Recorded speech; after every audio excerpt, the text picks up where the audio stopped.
Bienvenidos a una nueva clase. Hoy hablaremos de Kant, quien representa uno de los momentos cumbres del pensamiento occidental. Su filosofía opera como una síntesis crítica de los grandes debates epistemológicos, morales y políticos de la modernidad. Kant no solo defendió la centralidad de la razón, sino que redefinió sus alcances y límites. Para él, la ilustración consiste en la emancipación intelectual del ser humano frente a toda forma de tutela externa, es decir, el momento en el que el individuo abandona la obediencia pasiva y adquiere la capacidad de pensar por sí mismo. Esta autonomía racional posee implicaciones políticas definitivas, pues la legitimidad del orden social ya no depende de la tradición o de la autoridad religiosa, sino de principios abstractos racionalmente justificables. En su célebre ensayo de 1784, Kant introduce una distinción conceptual fundamental para la libertad civil: el uso público y el uso privado de la razón.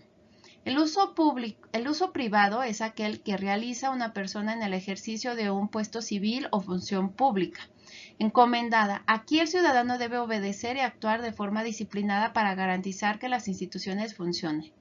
En contraste, el uso público representa la capacidad del individuo, en tanto que ciudadano sabio, para expresar libre y críticamente sus posturas ante la comunidad internacional. Para Kant, la libertad del uso público de la razón es la condición esencial para el progreso humano y la reforma gradual del Estado, consolidando la libertad de pensamiento como un derecho inalienable. En cuanto a la política kantiana, se encuentra indisolublemente ligada a su filosofía moral. El Estado no es una institución destinada a procurar la felicidad material o el bienestar unitario o utilitario de los súbditos, sino una estructura jerárquica obligatoria diseñada para garantizar la coexistencia de las libertades individuales. El derecho es definido por Kant como el conjunto de condiciones bajo las cuales el arbitrio de uno puede conciliarse con el arbitrio de los demás según la ley universal de libertad. De este modo, la dignidad humana adquiere un carácter absoluto. El ser humano debe ser tratado siempre con un fin en sí mismo y jamás como un mero medio para los intereses del gobernante. Como lo señala la doctrina en sus postulados esenciales, el hombre es un fin en sí mismo. La razón, Kant representa una de las formulaciones más rigurosas y sistemáticas de la ética moderna. Frente a las concepciones morales basadas en la utilidad, la felicidad y las inclinaciones sensibles, Kant sostiene que la moralidad únicamente puede fundamentarse en la razón práctica y autónoma. La conducta moral no depende de consecuencias externas ni de emociones contingentes, sino de la capacidad racional del sujeto para actuar conforme al deber. La razón práctica constituye la facultad mediante la cual el ser humano determina racionalmente su voluntad. A diferencia de las inclinaciones empíricas que varían según circunstancias particulares, la razón moral establece principios universales válidos para todos los individuos. Esta universalidad convierte a la moral kantiana en una ética formal basada en la autonomía, en donde el concepto central de esta teoría es el imperativo categórico.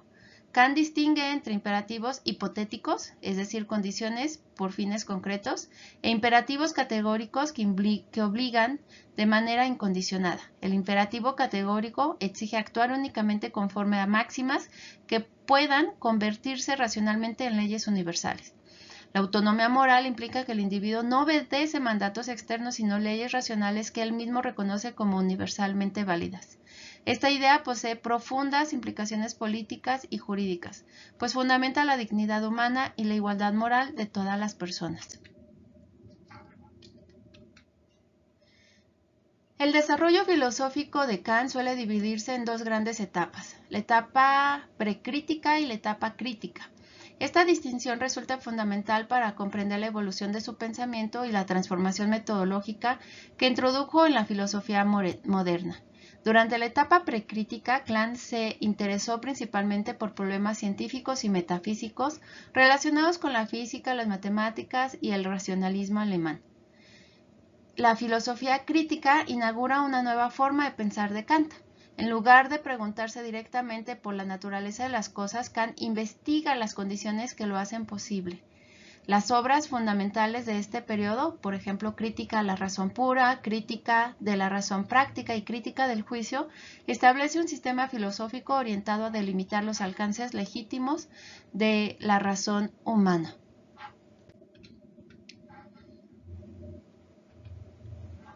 La filosofía de Kant puede sintetizarse en 3 preguntas fundamentales que estructuran su sistema crítico.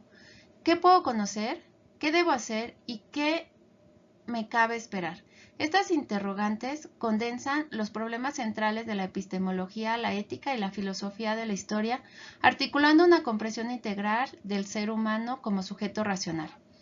La primera pregunta corresponde al ámbito del conocimiento y es desarrollada principalmente en la crítica a la razón pura. Kant investiga los límites y posibilidades de la razón teórica, estableciendo las condiciones trascendentales que hacen posible la experiencia, el conocimiento humano que ha registrado al mundo fenomenológico. La segunda pregunta pertenece al ámbito práctico y real. Kant examina los principios racionales que deben orientar la acción humana y la respuesta se encuentra en la autonomía moral y en el imperativo categórico como fundamento universal del deber. La tercera pregunta introduce la dimensión histórica y teleológica de la razón. El ser humano no solo conoce y actúa, también proyecta expectativas racionales sobre el futuro. Esta cuestión conecta con la idea de progreso moral, derecho cosmopolita y paz perpetua. Kant sostiene finalmente que estas 3 preguntas convergen en una cuarta. ¿Qué es el hombre? La filosofía crítica se convierte así en una reflexión integral sobre la condición humana. El hombre aparece como un sujeto cognosciente, agente moral y miembro potencial de una comunidad racional y universal.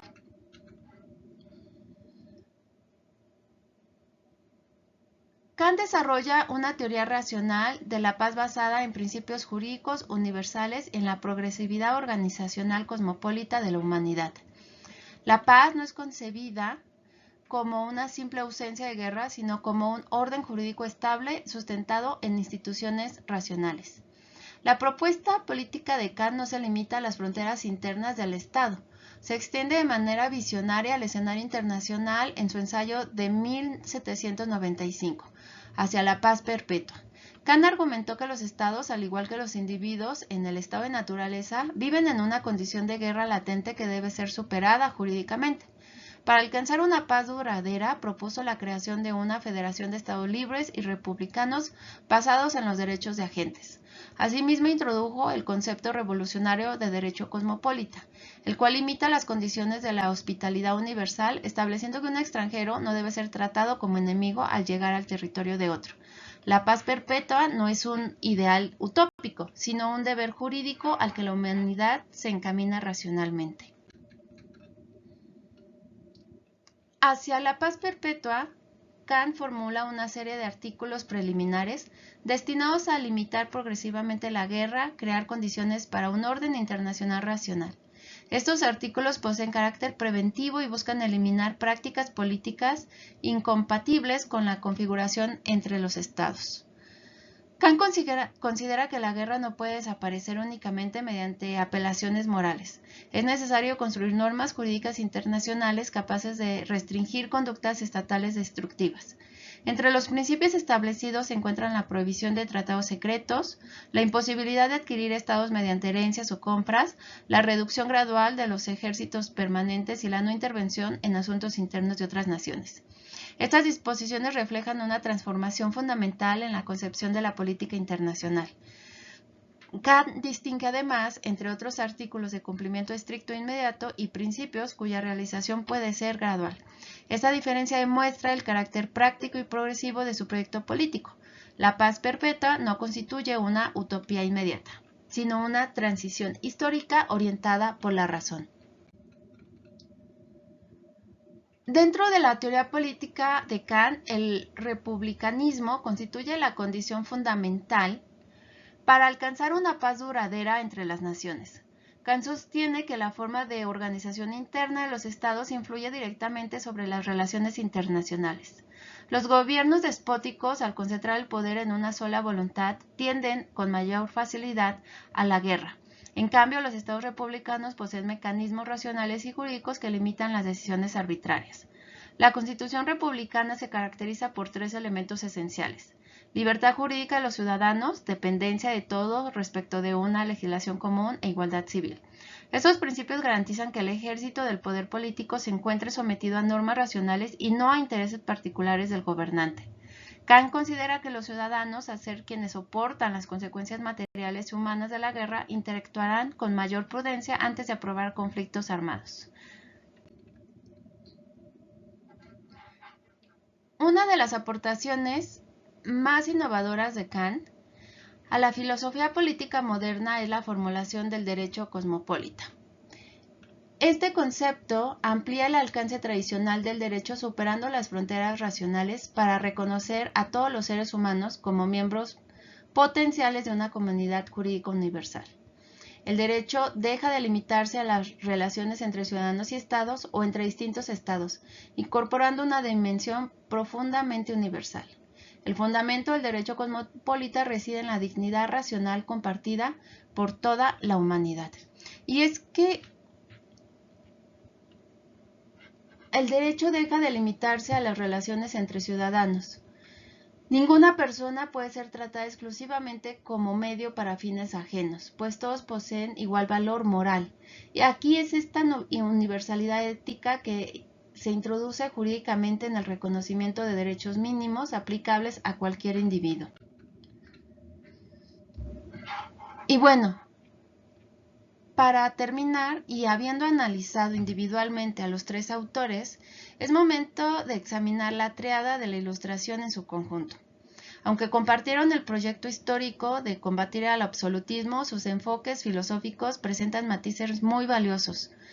Juan Jacobo Rousseau centró su análisis en la dimensión democrática, priorizando la soberanía popular, la igualdad política y la construcción de la voluntad general. Montesquieu, por su parte, adoptó un enfoque más sociológico e institucional, centrándose en el equilibrio de las funciones estatales, la división de poderes y la defensa del Estado moderno. Y finalmente, Emmanuel Kant llevó el movimiento a su abstracción normativa más pura, desarrollando una fundamentación moral y jurídica de validez universal, sustentada en la autonomía de la razón y de la dignidad humana. Y es que a pesar de sus diferencias de enfoque, la tríada ilustrada posee una convergencia conceptual profunda que sentó las bases del mundo contemporáneo. En primer lugar, los 3 pensadores contribuyeron decisivamente a la seculación de la política. El poder ya no se justifica mediante mandatos divinos o dogmas religiosos, sino que depende estrictamente de criterios racionales, éticos y jurídicos.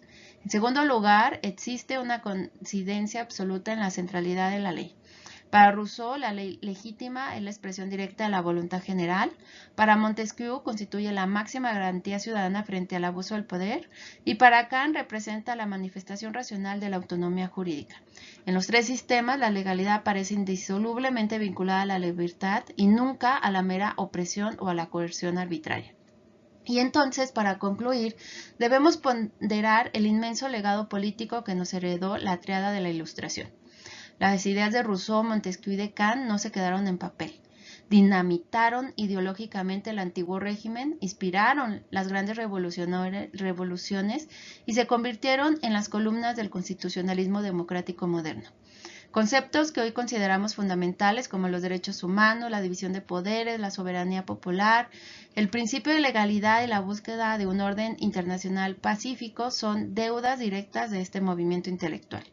Estudiar la Ilustración en el siglo XXI nos recuerda que la razón, la libertad y la dignidad humana son conquistas históricas permanentes que debemos seguir defendiendo y perfeccionando.